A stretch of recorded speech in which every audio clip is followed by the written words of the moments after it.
Ladies and gentlemen, welcome to the channel. Welcome to Some Random Guy Speaks. I am your host, Tony G, and we're about to get started. This topic is going to be in regards to more of Trump's policies that's making America great again. And we're going to start off by doing the drill, baby, drill. It's a beautiful thing, though. He does corner phrases, which becomes very catchable, very excellent marketer.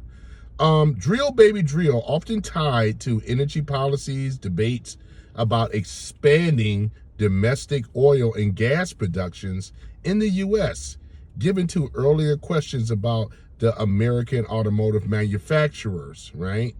So this is basically what it is. So with the drill, baby, drill vibe in the U.S., Trump pushes an industry response since taking office back in January 2025.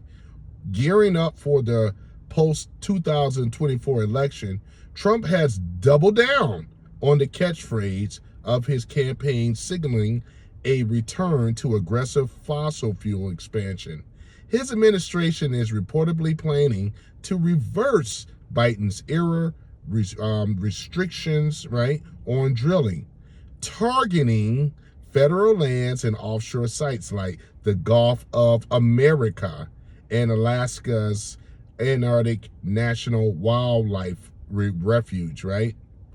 Post on X from early March 2025 show oil industry insider buzzing about permits being fast-tracked with what we call companies like ExxonMobil, Chevron, eyeing a production, right?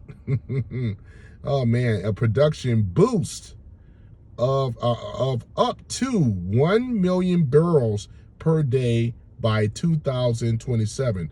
If this policy holds, ladies and gentlemen, the automotive tier in more drilling could mean cheaper gas prices, potentially dropping to $2.50 to $3 per gallon from the current $3.20 average per AAA March 2025, which might juice demand for gas-powered vehicles.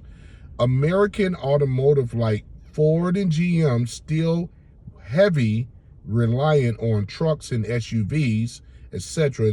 So the F-150 and Silverados could be a sale bump, delaying their full pivot to EVs, right? So Stellantis, which is in Belvedere plant reopening, might also lean towards gas models of the oil flow freely through their Michigan through their Michigan EV investments, suggests a hedge against an all-in fossil fuel bet. So again, ladies and gentlemen, this is going to be a very, very great thing here, because with this drill, baby, drill stuff, there's going to be a big demand for gasoline vehicles. Now, doesn't mean that's going to take away from electric. Electric is be there, in case if somebody wants an electric vehicle. But for now, the gasoline engine is still going to be pushed here in America and things like that. So this is a beautiful thing, This is a beautiful thing. We are definitely heading in the right direction, ladies and gentlemen, with this deal, as far as with the fossil fuels, the oil. And then not only that, we'll be also selling oil to the world as well. So other countries can buy the oil and things. So when he starts to opening up the drilling and things like that, it's a beautiful thing, man. Again, with this administration, with the Trump administration, we're seeing a trend of wins for the MAGA Republicans, because you have somebody in office that is competent, he's aware, he's cognate, he understands the people, he understands the economy, and he's doing the things live so quick and so fast, I can't even keep up with them. However, just know that we are in a better situation than we have been before. And many of us know that, right? Because with the potential drop of the gasoline costs, and he hasn't even opened it up, even though the prices have been coming down just a bit. But when that opening up in the Gulf of America, you know, as well as Alaska and things like that, when this stuff starts opening up, it's going to be, you know, it's going to be a beautiful thing. Because not only that, America is going to be with that black gold, what we call oil, and things. So we're going to be back. We're going to be booming and things. We don't even need any type of oil from the Saudis, APEC. We don't need to deal with any of that stuff because we have enough oil reserves here in America alone. And in fact, our stuff is better than a lot of the oil around the world. We have like the premium, we have the best, and Trump is going to show people, like he always have been, because it's better to show people than to tell people. Even though this is what Trump ran on in his campaign back in 2024. This was one of his campaign speeches, and actually one of his policies was drill baby drill and things. So we all are familiar with that term and things like that. Whether you like Trump or hate Trump, one thing for sure is simply this: with the auto manufacturers coming back too, which I haven't even mentioned that. In fact, we could talk about that right now. GM, right, remains a cornerstone in America's manufacturing, producing around 2.5 million vehicles annually in the U.S. While there is no major return narratives from GM since it never fully left, right? The company is adapting to tariff pressures because, again, who want to pay that 25% tariff? So this is why GM saying, you know what? We're going to have to adhere to the Trump's mandate on, as far as the tariffs, you know? So GM have shifted some focus to electric vehicles with investments in the U.S. plants like Factory Zero, which is located here in Detroit and Hamtramck, which started producing the GMC Hummer EV. However, GM also faces challenges by writing off billions in China due to competition from cheaper Chinese EVs, right? So this is another thing. Now, on the other hand, Ford, right, continues to anchor its U.S. manufacturing, assembling about 1.7 million vehicles stateside each year. Recent updates show Ford reinforcing its American footprint with EV production, such as the F-150 Lightning at the Refuge Electric Vehicle Center in Michigan. Ford CEO Jim Farley has called Chinese automakers an existing threat, right? Hinting at a strategist push to, far as the U.S. operations admin tariff talks. So in other words, a lot of American automotive and other manufacturers, which are foreign, but they're still a threat of China, because the Chinese have these EV vehicles ready to go. And see, what the plan was is that had we would have been under the Biden administration, I do believe that the Chinese would have sent over these cheaply made EVs over to the United States, which would have killed the American market alone. And I believe Trump mentioned that. He's the one that actually he's saving the American automakers. And this is why with Trump have yielded, stopped the Chinese in their tracks, because that was the plan too, to send over Chinese EV cheaply made vehicles over here to the United States.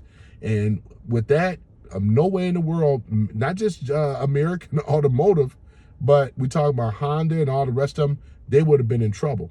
So that was stopped. And I know the Chinese are very upset with Trump right now, and things. Plus, Trump is going to hit them with another 10% on top of whatever the tariffs are right now for us with China. It could be as high as 60%. I'm not really 100% sure on that. I am going to do my research and find that out next time. So there we are with that, ladies and gentlemen. So this president, Donald J. Trump, our president, right? He has set it up for America to win, because once again, it's about America first. And this is why he said, hey, to the American manufacturers, you may want to be over here in America, because if not, you're going to be hit with the 25% tariff. And that right there will hurt a lot of these American automotive. So it's more advantageous for them to come back over here into America, which they should have been here. But I think I already went over that as to why they ended up leaving, due to regulations, Democratic, liberal agendas that was pushed way back with Clinton and all this stuff, which led the exodus of a lot of American businesses, outsourcing, yada, yada, yada. The rest is history. Trump, on the other hand, is reversing that, ladies and gentlemen. He's actually bringing the playing field back to America, because Trump understands that America has this huge economical, when we talk about consumers, right? We spend more in America. We hold every country up in the world. Trump understands that, and this is what we call economical leverage, because these other countries have to get on board to what the current administration is demanding. There's no negotiation in regards to this, because once again, we are holding the leverage. The ball, we actually have the ball, so we can dictate what the play is going to be. So other countries may not like it. France may not like it. Who else? Canada may not like it. Mexico may not like it. But at the same time, they are nowhere, they don't have the advantage, nor they have the, I guess besides the advantage, they can't dictate to a huge country that has a large economical buying power, spending and stuff like that, which is in America, you know. So they don't have that leverage. So therefore, they have to basically bow down to the current administration. Now, Stellantis, which is Chrysler's parent company, Stellantis formed from the merging of Fiat Chrysler and PSA Group, right? Which is making headlines with a to a return to the U.S. production. After meeting with President Trump, Stellantis agreed to reopen its shuttered Belvidere, Illinois plant by 2027, a move tied to avoiding steep tariffs, right, on its Mexican operation. This plant, once a hub for Chrysler, or which is the Jeep Grand Cherokee, right, production, could bring back over 1,000 jobs, signaling a direct response to tariff pressures. Stellantis also plans to invest $460 million across 3 Michigan facilities to support EV and the hybrid production, reinforcing its U.S. presence. This is huge, ladies and gentlemen. This is huge. U.S. impacting the domestic automotive landscape. And the thing about it here as well, if we want to go, I'm going to go down here just a little bit further. Honda, which is not an American company, but Honda is reportedly moving some of its production from Mexico to Indiana, with plans to build new plants for the Civic and the Accord. This shift, still in early stages, could see competition by 2028, driven by tariff avoidance and access to skilled Midwest workforce. Now, the thing about it is simply this. Now, if Honda is coming here to America, and Hyundai, Nissan, Toyota, I wonder, are the CEOs of these companies, because remember what I told you guys yesterday, some of you guys may already know, because Trump being made it public, announcement about the Visa Gold Card. the Visa Gold card, which is the card for to grant, let's say, rich entrepreneurs, and things like that, that they can buy a U.S. citizenship, which is $5 million, right? So $5 million can buy them into the United States, become a citizen, if they agree to set up shop here in America. And I wonder, would that be the case for Honda, as well as Hyundai, Nissan, and Toyota? Because, they're not American companies. So I'm gonna have to do a little bit more research on that. If some of you guys may know that, you could put it down in the comments. But I'm always wondering about that, because I know these companies are basically all based in Japan, even though America and Japan have a very good relationship. And I think it may not have something to do with the gold card, but we also have a treaty. We have a very good relationship. So whatever Trump is working out there, but just know this, even though those other companies that are not American made, but it still is considered revenue, and it creates jobs, because right now these jobs could have been going over like Mexico and these other places, but they're coming back here to the United States and things. So this is already a done deal, ladies and gentlemen. So between 2025 and 2027, we're going to really see a major boom in our economy, because right now everything is going to be reliant on external, which is from other countries, when they have to pay these tariffs back into America. So whatever the tariff costs, so whatever they charging us, Trump is going to charge back whatever the tariffs are. So if it is 25% with the neighboring country or whatever, then it's going to be vice versa. But if it's higher, like India, it's 100% tariff. So guess what? We're going to charge India 100% tariffs. If Canada is still charging us 250% tariffs on milk and butter and all this other stuff, we're going to charge Canada 250% tariffs. And Canada is a country that cannot withstand or take that type of tariff. And the reason is because Canada does not have the population like the United States, nor do they have the economy. Their economy, they have to rely on the United States in order for Canada to survive. You have to understand, Canada make up about 40 million people. They're along that 80% of Canadians that live across on the border on the Canadian side.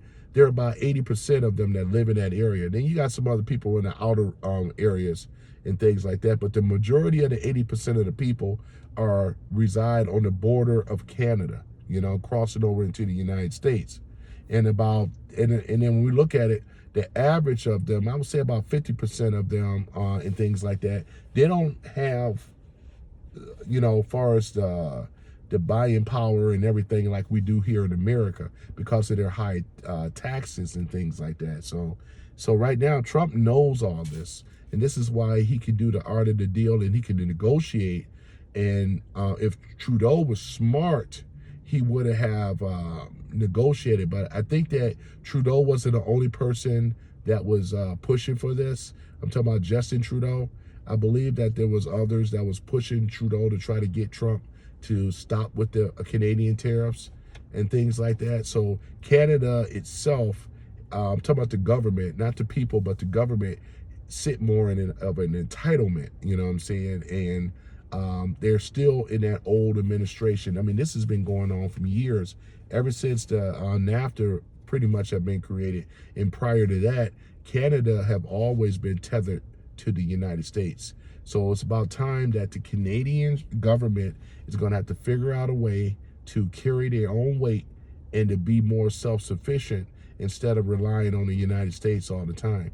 And this is one of the reasons that when we talk about Alberta, look like they may be trying to break away from Canada, because Alberta is more conservative out west. When you start moving out west and you start getting out of Ontario and some of these other, Manitoba and some of these other provinces, going more west, because Alberta is a big what we call the province out there. And most of the people that are from Alberta they are looking seriously of joining on to America, which is going to be a big boost. So if they are willing to do that, ladies and gentlemen, right there, it's going to be a major come up for them, for the Alberta people, as well as the American people, because we need more conservative minded type of people, because they will benefit from our Constitution, which is the freedom, liberty, and the pursuit of happiness. They would have to worry about, government giving them privileges versus rights.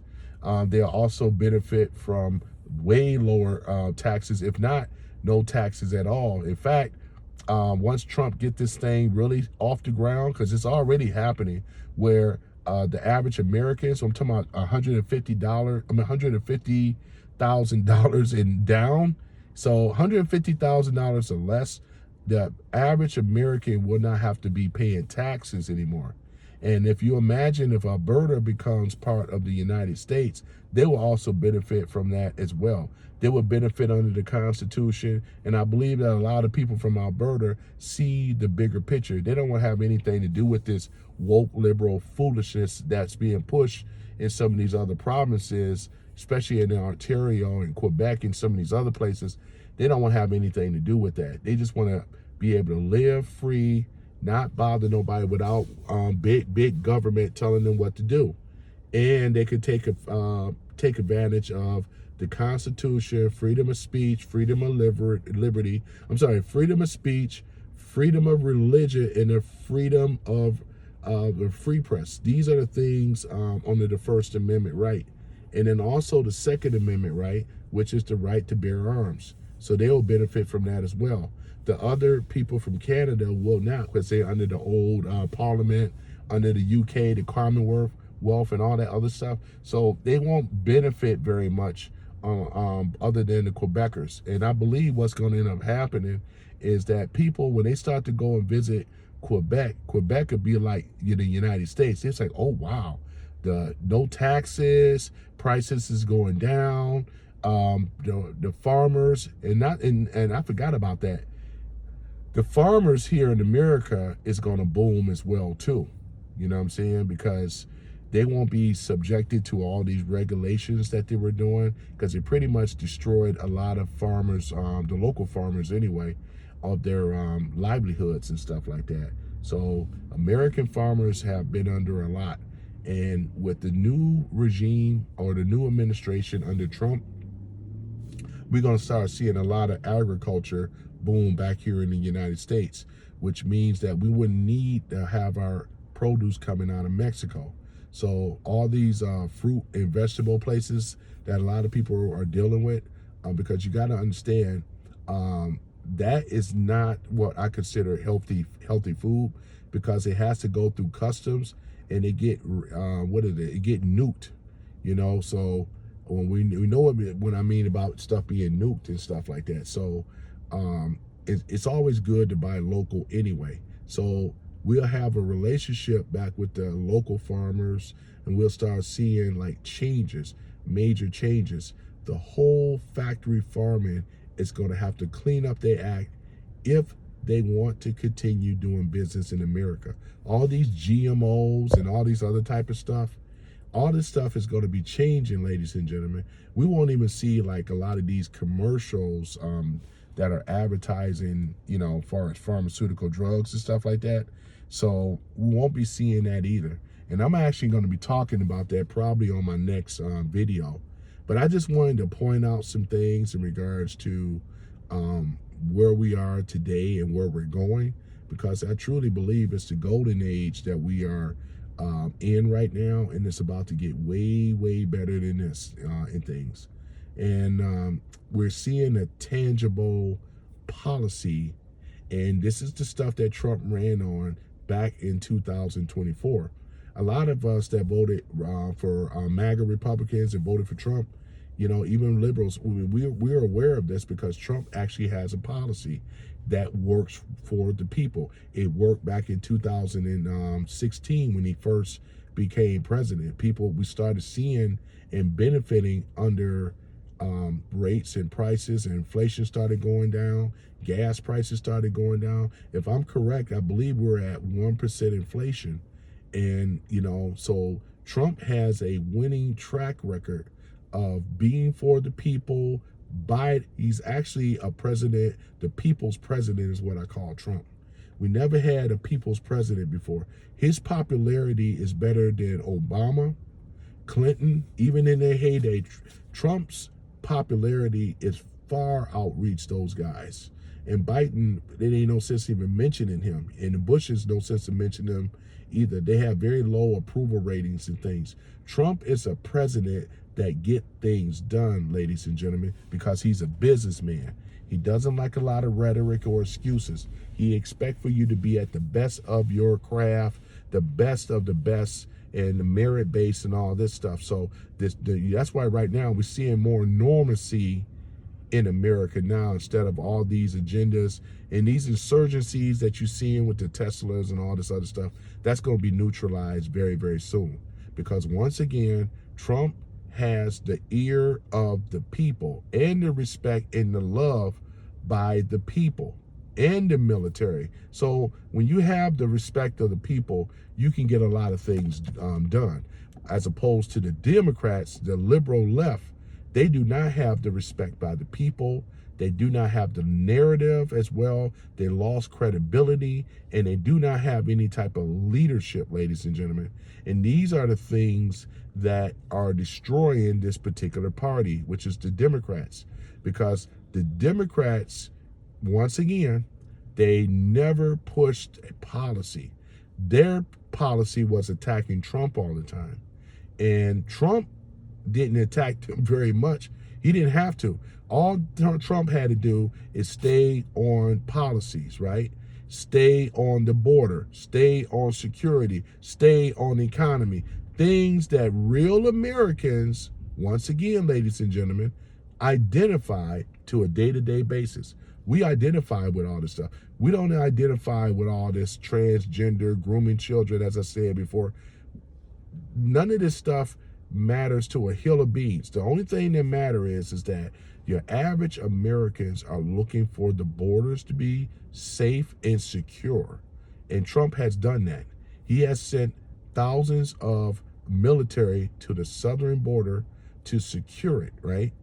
And to make sure that I'd say about 95% of that border is secure, which is a hell of a job versus the Biden administration, where they have lied to us about the border being secure after they allowed about 15 million or maybe more into the United States illegally. And with these illegal criminals that have came into our country, we also know that these particular gang members, which is True Lagra, as well as MS-13, these vicious, dangerous gangs have been coming over here to America, and had they would have never been over here, Jocelyn, Lake, and Riley would have still been alive today.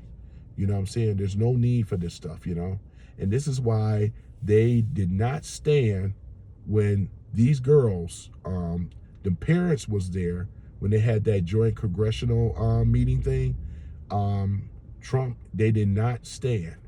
But this shows you, everybody is seeing the real enemy of America.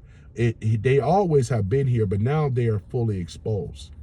And they are staying on course, which is stupid.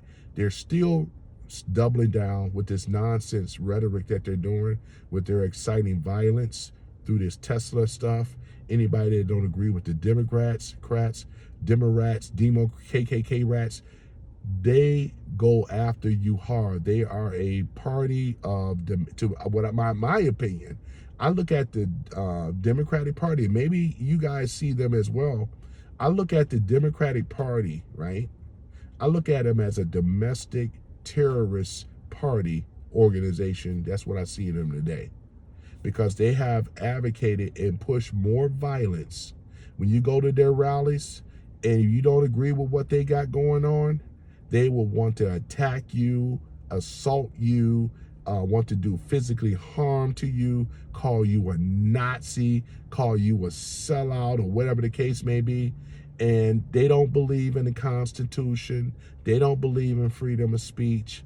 These Democratic elites, a lot of them are just nothing more than progressive, communist, socialist bastards is what I call them, though. Really, I got to call it for what it really is.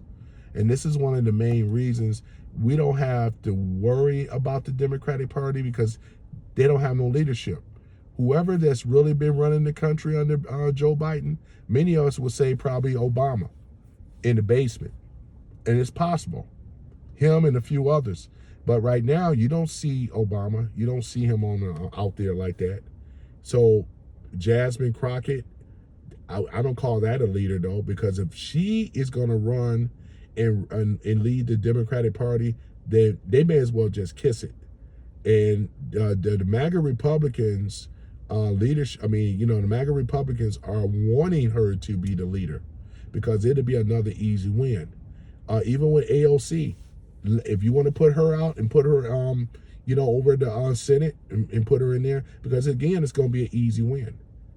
They are totally out of touch. Nobody is talking about abortion today. They still bringing this up. They still trying to convince white women liberals that, hey, the problem in America is abortion. It's not. It's not. It never have been. And this is the kind of rhetoric, ladies and gentlemen.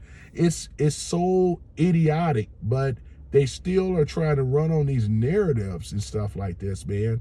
And they have lost a lot of people. They have turned people off. They have offended people with their so far left agendas that people don't even identify no more. And like I said, I've never been a Democrat, but I know people that are Democrats that say, no, to be a Democrat and call yourself a Democrat today, it's quite embarrassing. That's why you're starting to hear more people say, well, no, I don't, they try to say they go down the middle, which I understand, because saying that you're a moderate looks way better than saying that you're a Democrat. And I'm in a liberal town right now, and that's about to change, because I'm going to actually look to move to a red state very, very soon here, because these blue states, ladies and gentlemen, you're starting to see people that are moving out of these blue states like California. You'll start seeing them more and more transitioning out, because these blue states are going to just pretty much, like California, they're just going to pretty much deteriorate, because if they don't have the tax base and they don't have the people go where they're comfortable. And we already know that with the LGBTQ and people, I don't have any problems with those people, but they're steady trying to push the message, making these people the victim still. And they're like a total of 4%. That's not enough to sustain a city, or let alone a state. You need way more people than that, you know what I'm saying? So therefore, ladies and gentlemen, yeah, it's going to be very, very interesting, as far as these blue states. And more than likely, they'll probably just turn red, because right now, the way things are going, we don't have nothing to worry about, though. Just let Jasmine Crockett, even though they got a censorship on her right now, but I would just say this, let her keep talking, because the more she talks, and the more that she displays this ghetto hoodness about herself, hood rat type stuff mentality, the more it's going to turn people off. People do not identify with that type of lingo unless if you're dealing with a particular group. I'm familiar with the lingo, but this is not that your constituents, I hope they are not that darn ghetto. If they are ghetto, we call it ghetto, right? So I can say it. And that's how she's behaving, and that's how she's sounding. I come on here speaking in language universally that everybody can identify with and understand, instead of, yeah, man, and all these swear words and F-bombs and all this other stuff starts slipping out. I'm even trying to curb my language even more so now, because I never know if a child or somebody that are listening decide to want to listen to me. So I try to keep a clean show and things for the most part of it. But yeah, I'm just doing the videos more so in regards to what's going on, share my perspective, talk about exactly what's going on, share my perspective on it and things, and go from there. But this is basically me just delivering more of the news of how we are going in the right direction. You would never see nobody on the left talk about these type of policies or whatever like that. They don't even know where to begin because Trump has been hitting them from the left, from the right, from the, I guess you say the north, the south, the east, and the west, and some. And they're just getting, you know, side swiped left and right. You know what I'm saying? They don't know where, they can't even get a policy. Does anybody know any of the leftist policies today? Because I haven't heard them mention anything. It's always been about Trump all the time. And Elon, more so about Elon than ever before. Yeah, they have this hatred towards this man. Look at what Doge have been sharing with the American people. They have been disclosing transparency government. Government is shrinking right now, ladies and gentlemen, on my clothes. Government have been shrinking. We were going from 100%, hopefully we'll get down to about 20% government. Therefore, we wouldn't have to worry about the corruption because it would be more, let's say, checks and balances. And this is what the three branches of government, it was all designed to make sure that we didn't have a bloated, overbearing monster that is morphed into today. We didn't, the people of old didn't have to worry about a Federal Reserve Bank, which will not be the case in the future. So, and I'm gonna actually do a video on that too again about the Federal Reserve Bank, because this is a private bank institution that many of you may not know, and it started back in 1913. And you have to understand that the Federal Reserve Bank is not a bank of the people. It's a privately owned bank, and they do not listen to anybody in government, any president, any leaders. They are totally autonomous to their own. And we have to understand that this is something that never should have been allowed in America. And hopefully when Trump revamps the 16th Amendment about the tax amendment, because that's going to be ratified, I can see that. And I would hope, and I'm sure they would probably do it, it has to be something written in the Constitution how a privately owned bank is not allowed to govern over the finances, control the monetary banking system, because this is important.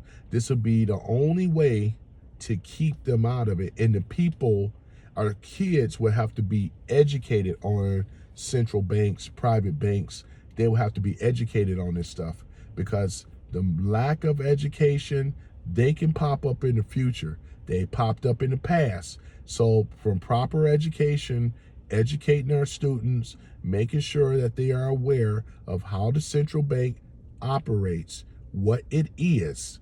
This is about the only way that we would not have to worry about this problem in the future, because your children's children depend on it for the education of the central bank.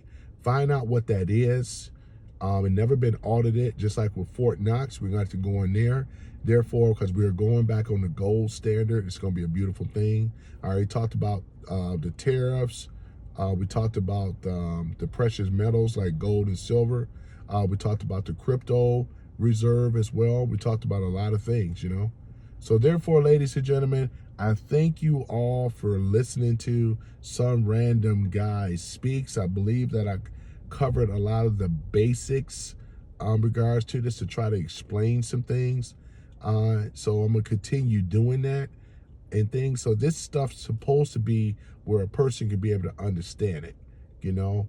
And again, do not allow feelings to overcloud your judgment. Remember, facts over feelings, right? Policies over personalities. I'm going to say it again. Facts over feelings. Policies versus personalities. Other than that, I thank you all for listening once again to Some Random Guy Speaks. I'm Tony G.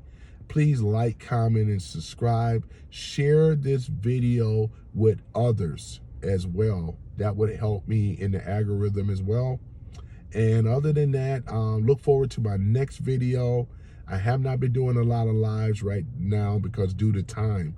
but I figured I can do this, condense some of the things I want to say without a lot of interruptions and stuff. I will come back and do lives in the future and things, so I really appreciate you guys and stuff like that. And I think this is it.